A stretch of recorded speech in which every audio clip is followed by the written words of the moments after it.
division, all those things that we always talk about. But it did get brought up, and you guys know a topic got brought up last week where Elton Jenkins seems to be missing some of the offseason program.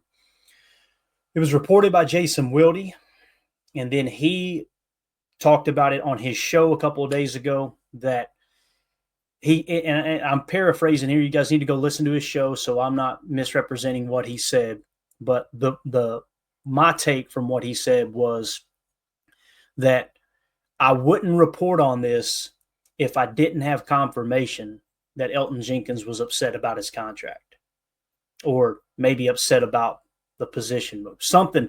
Basically, what he did, Tim, was kind of confirm Elton was not there. We just didn't see him in the picture, so we didn't know why. Why is he not there, right?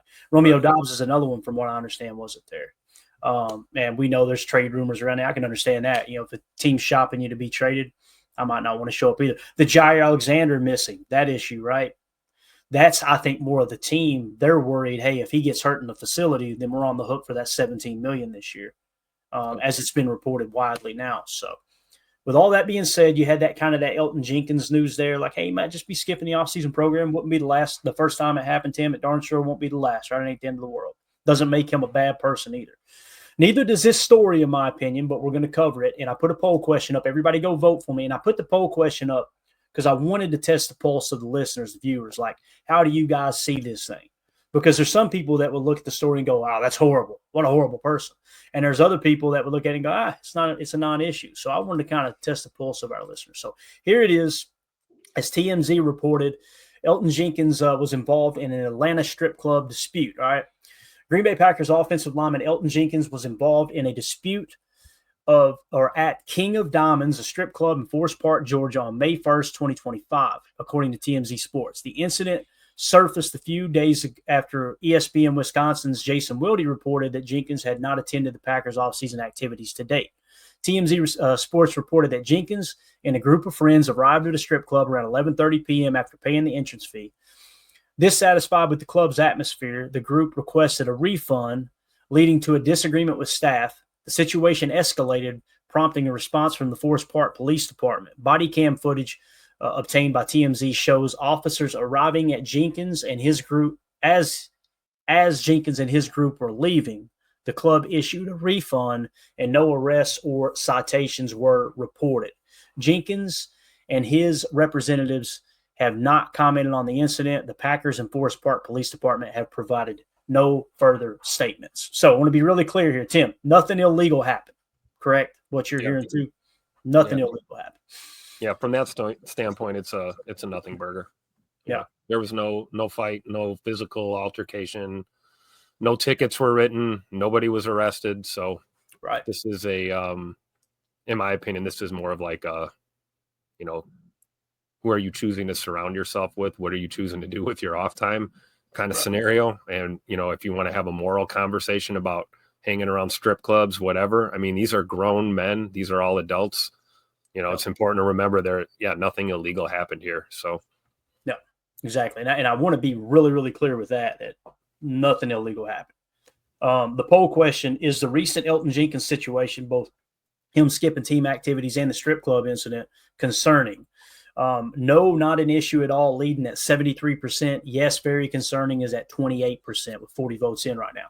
So it seems like it's going to be, and this is how it was on X too today. Like it seemed like everybody was just laughing it off, like, hey, it ain't a big deal, that type of thing. Now, here's what I'm saying about it. All right. As Gregory says, nothing good happens in a strip club after 2 a.m. I don't know how much good happens before 2 a.m. either, but yeah, that's a good point. Even at the breakfast buffet there, Ron Swanson, right? But I don't look at it like we know nothing illegal happened, right? I'm looking at it from the Packers standpoint, though. And I asked him this live off air, and it was an honest question. I want to ask you guys in the chat, too. When was the last time it was reported that a Green Bay Packer was in a strip club in the media, right? And it happens. I'm sure it's happened. Oh, it's absolutely. Usually without issue, and it doesn't make the news, Yep. And I'm just that's what I'm trying to figure out is like, when was the last time this happened? What kind of precedent do we have? Are the Packers like, hey, this is a non-issue? And when you look at it and you put two and two together now, this is your most veteran offensive lineman. This is the guy who I would consider the captain of the offensive line, right? He's moving to what I think is the second most important position on the offensive line at center. Now we've got a little bit of a contract issue, or maybe it's a position change. That water has not become clear yet. It's still kind of muddy, right? But now you've got this incident where nothing illegal happened. But I'm just wondering, if you're Brian Gutekunst or you're Ed Policy, who's now taking over the Packers, right? Are you looking at this going, oh, this ain't nothing? I have a hard time believing they're looking at it that way. That's the reason I brung it up and just wanted to have a conversation about it. So, I'm a business owner. If one of my employees didn't show up for something that 90% of the rest of the employees showed up for, and then 1 week later I find out, hey man, the cops got called. They were out of the strip club and they got a little chippy. No charges were pressed. I'm sorry, as a business owner, I'm probably looking up going, hey man, we probably need to give him a call. We need to just talk and make sure everything's okay. Not what are you doing? Just like, hey man, we good. We're in a good place. Because here's the other reality. Like we talked about this, Tim. Elton Jenkins has been a model Green Bay Packer, right? Like I've always looked at him like this dude's a team leader. And not that him hanging out a club doesn't make him a leader now. I'm just saying, like, this seems a little bit like, I don't know. So of course the jokes are just flying in the chat. Yeah, I know. I'm trying not to laugh while I'm reading. You're trying not to laugh. I'm trying not to look, but that's where we're at. So anyway. I think you're right. It's a team conduct kind of thing. So you might get a call from your GM, maybe even your head coach. Hey, just checking in. Everything good? Because it seems like his mind is not on football at all right now, at the very least. Mm-hmm. Which is a little concerning. Like you said, he's basically the captain of that O-line. It's either him or Zach Tom. So, I don't know. I don't know if there's any ties to the thought that I've heard speculation that maybe he's not thrilled about the move to center. And, he's got he's in the last year of his deal. So he's probably looking for, a contract restructure or extension, more money, more guaranteed.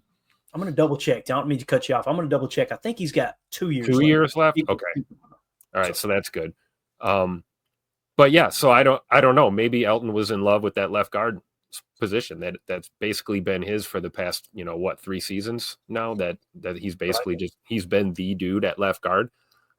Maybe he feels like at this point in his career, he's played well enough and earned the right to stay in that spot. But that's not necessarily it's an understandable attitude, but it's not a healthy one for your team. Your attitude should be wherever the hell you need me to play on that line, I'm going to go out there and do it. And we'll see what happens. But at the very least, from this whole nothing burger kind of, incident at a strip club, and then combined with the missing the team activities, things like that. Yeah. You start, putting 2 and 2 together. It kind of just looks like he's not really focused on Packer football right now at this point in time. Yeah. And he is 30 years old. His cap hit this year is $17.6 million. He's got this year and next year left on his contract.